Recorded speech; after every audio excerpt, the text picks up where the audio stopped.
illallah Muhammadur Rasulullah, la ilaha illallah Muhammadur Rasulullah. السلام علیکم پیارے دوستو، بسم اللہ الرحمن الرحیم۔ شروع اللہ کے نام سے جو بڑا مہربان نہایت رحم کرنے والا ہے۔ راجکماری اور بندر کی کہانی۔ پرانے زمانے میں ایک نیک راجا تھا۔ ایک دن وہ راجا اپنے منتریوں وزیروں کے ساتھ سیر پر نکلا۔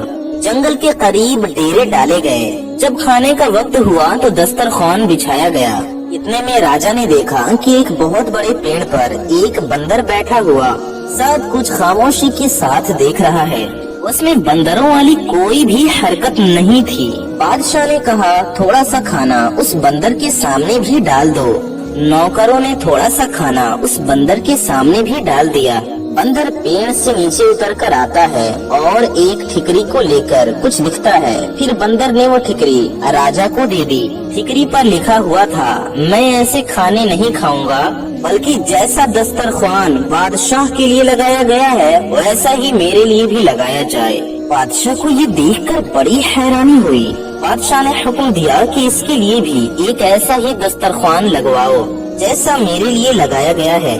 اس کے بعد بندر پیڑ سے نیچے اتر کر آیا اور کھانا کھا کر پھر سے پیڑ کے اوپر چڑھ گیا۔ اچانک آسمان پر کالے رنگ کے بادل چھا گئے۔ نوکروں نے جلدی جلدی سارا سامان سمیٹا۔ بادشاہ نے نوکروں سے کہا کہ ایک ٹاٹ کا ٹکڑا بندر کے سامنے رکھ دو، کہیں وہ بھیگ نہ جائے۔ نوکروں نے ٹاٹ کا ٹکڑا بندر کے پاس لا کر رکھ دیا۔ بندر نے پھر کچھ ٹھکری پر لکھا اور بادشاہ کو دے دیا۔ اس پر لکھا ہوا تھا، جیسا خیمہ بادشاہ کے لیے لگایا گیا ہے ویسا ہی خیمہ میرے لیے بھی لگایا جائے، تب میں آؤں گا۔ بادشاہ کے کہنے پر ویسا ہی خیمہ بندر کے لیے بھی لگایا گیا۔ اتنے میں بارش شروع ہو گئی۔ وہ بندر اپنے پیڑ سے اتر کر اپنے خیمے میں چلا گیا۔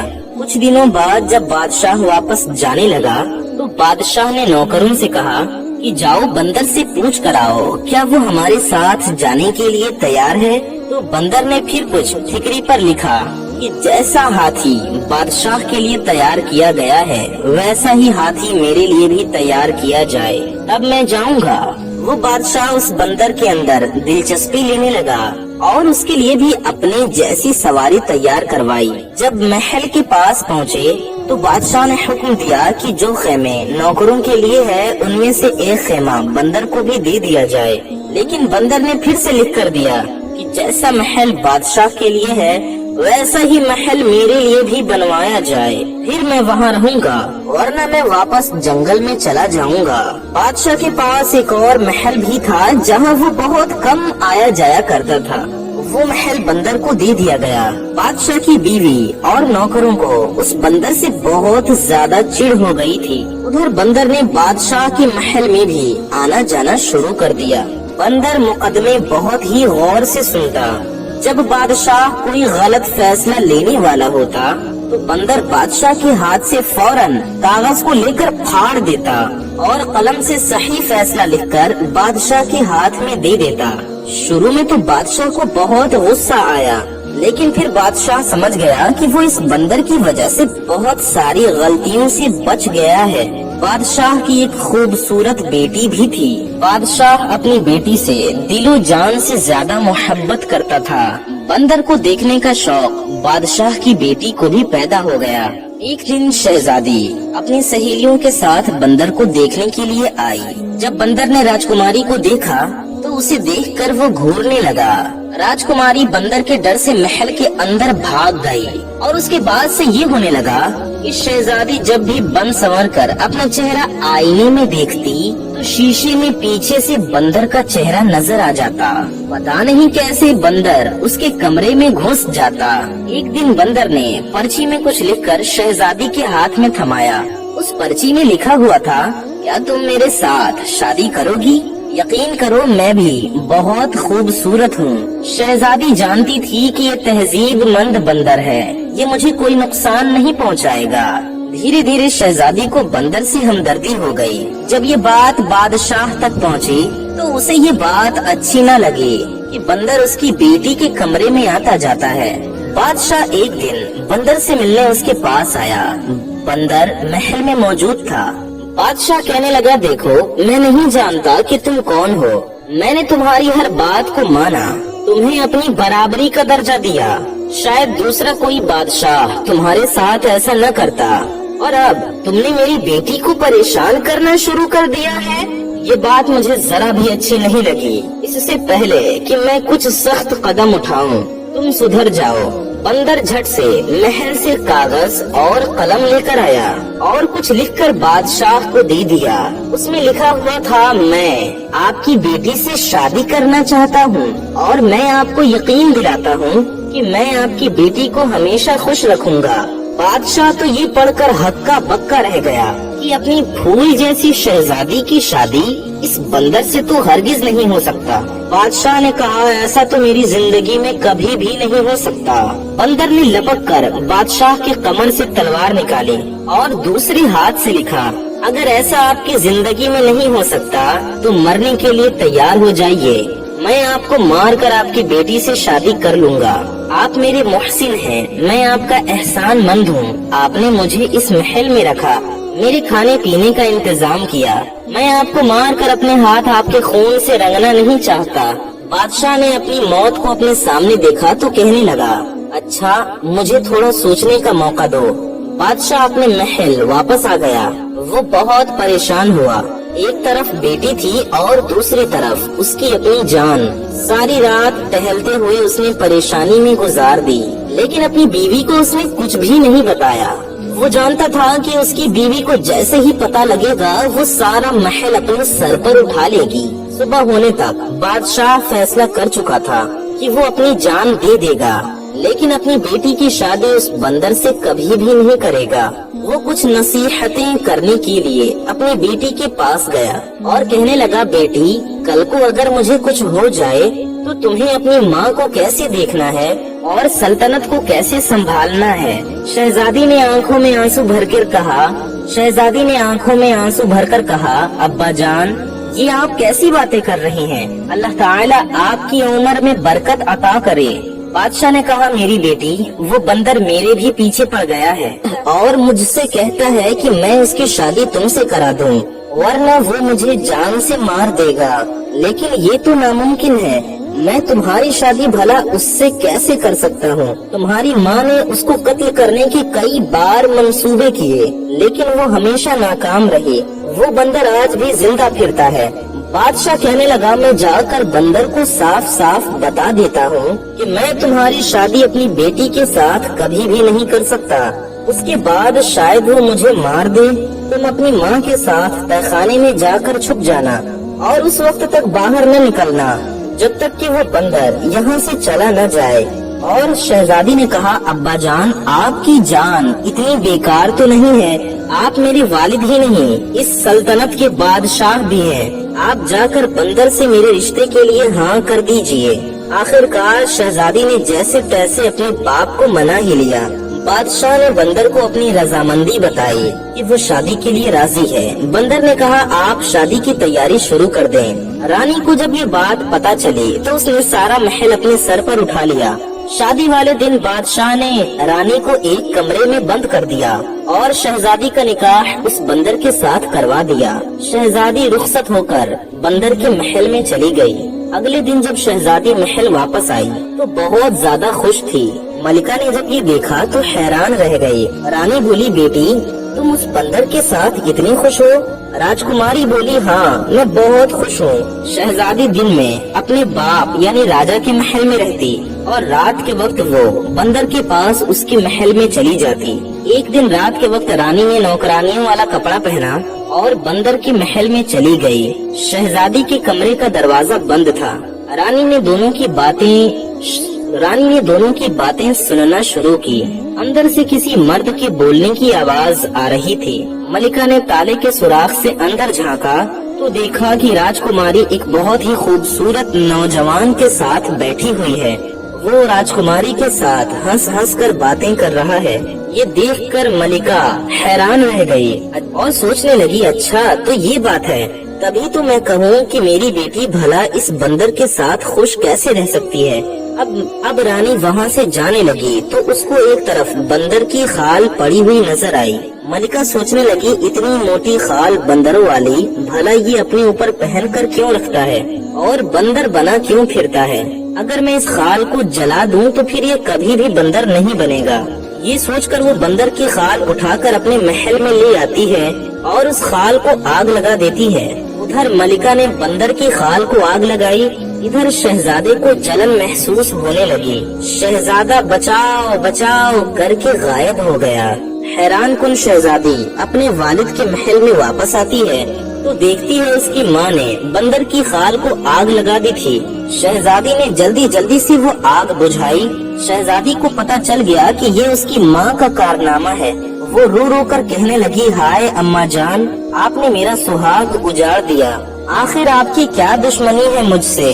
उसकी माँ ने कहा, बेटी मुझे क्या पता था, मैंने तो सोचा कि मैं वो बंदरों वाली खाल अगर जला दूंगी तो वो बिल्कुल नौजवानों की तरह मेरा जमाई राजा बना रहेगा। शहजादी ने कहा, अम्मी जान, मैंने आपको कहा था ना कि मुझे मेरे हाल पर छोड़ दीजिए। अब आपको ठंडक पड़ गई।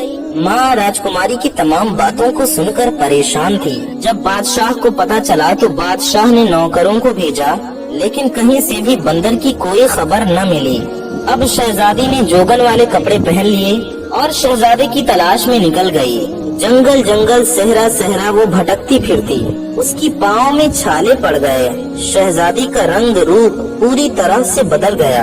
एक रात शहजादी उसी जंगल में एक पेड़ के नीचे बैठी हुई थी। उस पेड़ के ऊपर चकोर और चकोरी बैठे हुए थे और बातें कर रहे थे। शहजादी उनकी बातें सुन रही थी। चकोर दरअसल एक परिंदा होता है। चकोरी ने चकोरे से कहा, क्या बात है चकोरे, तू इतना परेशान क्यों है। चकोरे ने कहा कि क्या बताऊं, यहाँ से यूरोप की तरफ एक शहजादा है, मैं उसके लिए बहुत परेशान हूँ।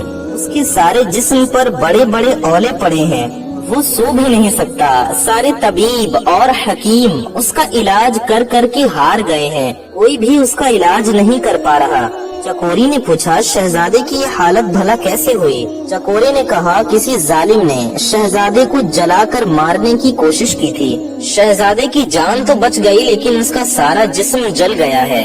चकोरी ने कहा, ए चकोरे, क्या हमारे शहजादे के दुख का कोई इलाज नहीं है। चकोरे ने कहा, हाँ है। अगर कोई हमारी पीठी इकट्ठी करके और उन्हें संदल के साथ घिस कर 40 दिन तक रोजाना सुबह शाम शहजादे को लगाए तो शहजादे के सारे जख्म भर जाएंगे। शहजादी समझ गई कि ये मेरे शहजादे के बारे में बात हो रही है। चकोरी चकोरा तो सुबह उड़ गए। शहजादी ने उनकी सारी पीठें इकट्ठी की और एक तबीब के भेष में वो यूरोप की तरफ चल पड़ी। वहाँ से कुछ ही मील की दूरी पर शहजादी को एक शहर नजर आया। शहर बहुत ज्यादा खूबसूरत था, लेकिन वहाँ की हर चीज पर उदासी छाई हुई थी। वहाँ के लोग बहुत ज्यादा परेशान थे और अपने कामों में लगे हुए थे।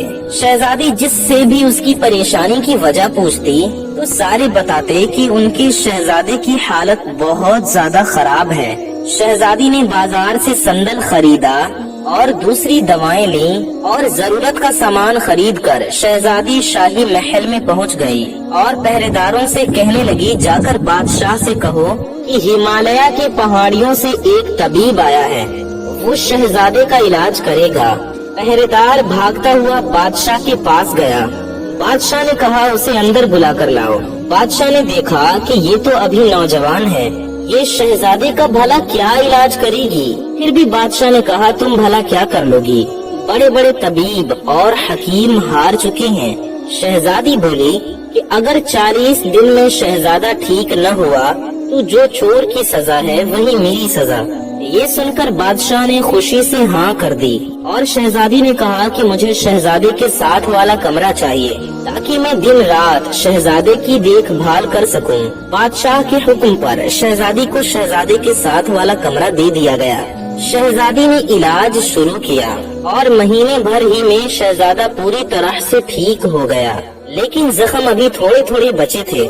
जैसे कि चकोरे और चकोरी ने 40 दिन की बात कही थी, اسی طرح شہزادے کی خدمت کرتی رہی اور بادشاہ نے اسے بہت بھاری انعامات دینے کی تیاری کر رکھی تھی اور شہزادہ اس طبیب کا دل سے شکر گزار تھا۔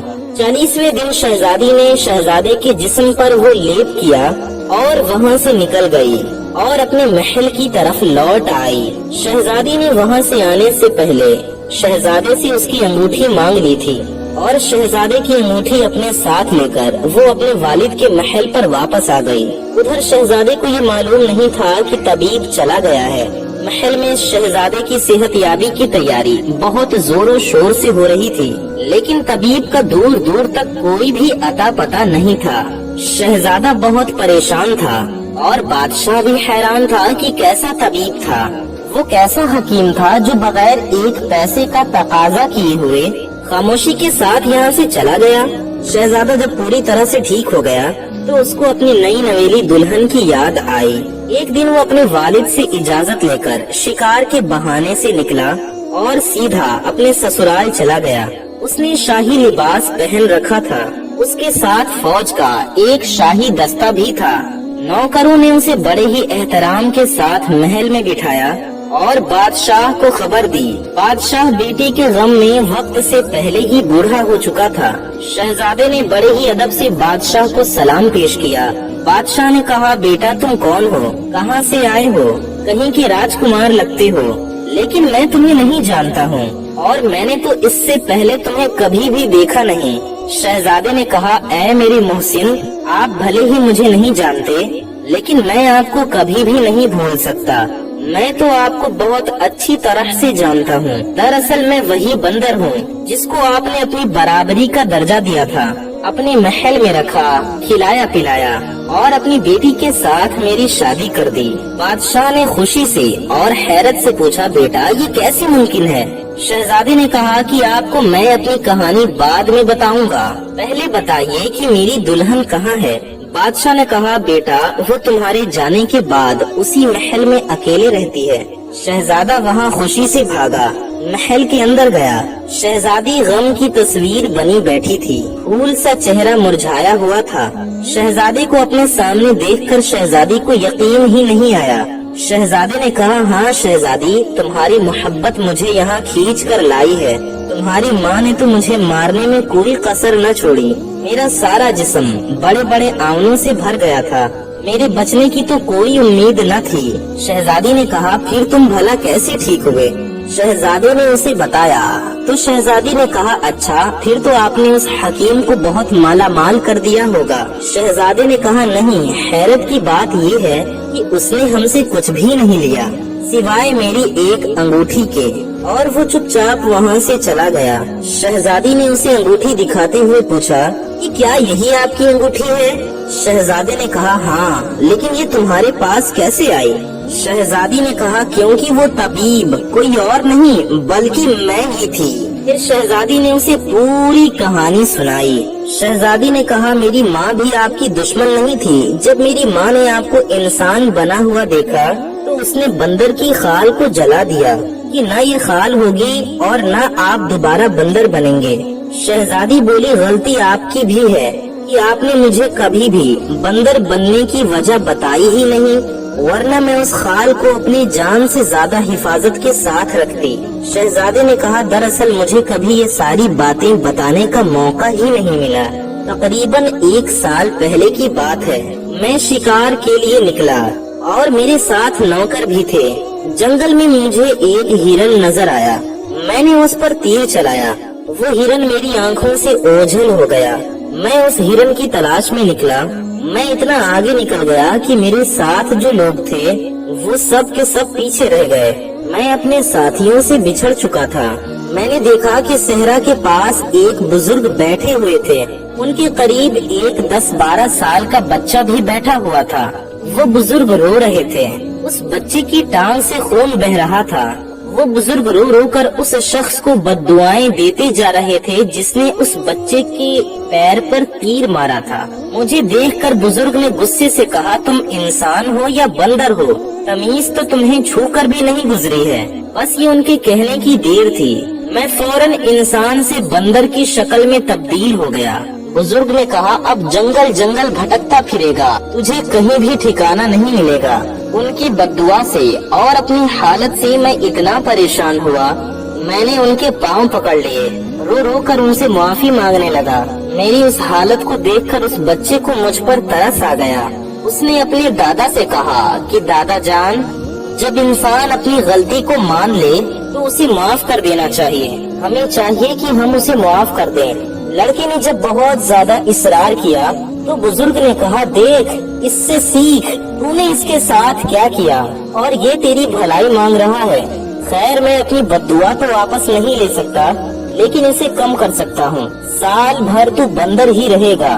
जब कोई लड़की तुझसे हमदर्दी करते हुए शादी के लिए तैयार हो जाएगी, तब तू अपनी असली हालत में वापस लौट आएगा। अगर 1 साल से पहले तेरी शादी हो गई तो सिर्फ अपनी बीवी के सामने ही तो इंसान की शक्ल में आ सकेगा। मजबूर होकर मैं वहाँ से आ गया। मैं वापस अपने महल भी नहीं जा सकता था और मेरा कोई और ठिकाना भी नहीं था। 6 महीनों तक मैं जंगल में ही यूं भटकता रहा। फिर उसके बाद मेरी मुलाकात तुम्हारे वालिद के साथ जंगल में हो गई, जो वहाँ से मुझे अपने साथ महल लेकर आ गए। फिर बादशाह ने तुम्हारी शादी मुझसे करवा दी और आगे की सारी बातें तो तुम अच्छी तरह से जानती हो। शहजादे की ये बात खत्म ही नहीं हुई थी कि मलिका और बादशाह ने सारी गुफ्तगू सुन ली। फिर मलिका ने शहजादे से माफी मांगी और शहजादे ने मलिका को माफ कर दिया। बादशाह ने कहा कि हमारा कोई बेटा नहीं है, अब तुम मेरे पास रहोगे। शहजादे ने कहा, अभी तो मुझे अपनी दुल्हन को लेकर अपने महल पर जाना है, अपने वालिद से मिलवाने के लिए, लेकिन मैं आपसे वादा करता हूँ मैं आपका हाथ बटाने जरूर आता रहूँगा। उसके बाद शहजादा अपनी दुल्हन को साथ लेकर अपने वालिद के पास चला गया और फिर दोनों हंसी खुशी अपनी जिंदगी को गुजारने लगे। दोस्तों, आज की हमारी कहानी आपको कैसे लगी नीचे कमेंट में जरूर बताइए।